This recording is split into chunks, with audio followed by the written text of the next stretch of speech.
মহাখালীতে অটোরিকশা চালকদের ধাওয়া দিল সেনাবাহিনী।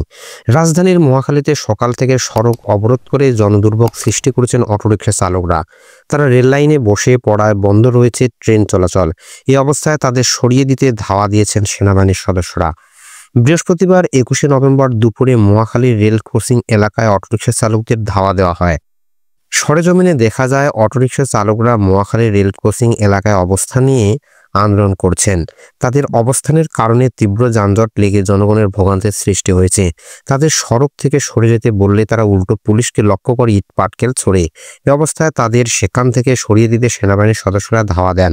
এতে তারা ছত্রভঙ্গ হয়ে এদিক ওদিক পালিয়ে যান। পরে তাদের রেল গেটের পাশের সড়কে অবস্থান নিতে দেখা গেছে।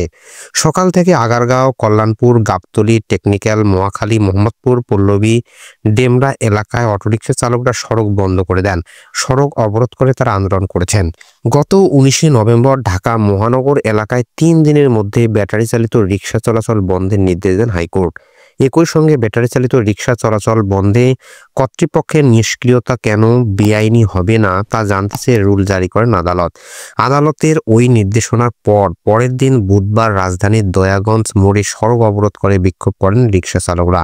এক পর্যায়ে পুলিশের সঙ্গে রিকশা চালকদের সংঘর্ষের ঘটনা ঘটে। এতে 2 পুলিশ সদস্য আহত হয়েছেন। রিকশা চালকরা ওই দিন কয়েক ঘন্টা রাজধানীর কাজীপাড়া ও শেওড়াপাড়া এলাকার মধ্যবর্তী স্থানে আন্দোলন করেন। তাতে ভোগান্তিতে পড়েন সাধারণ যাত্রীরা।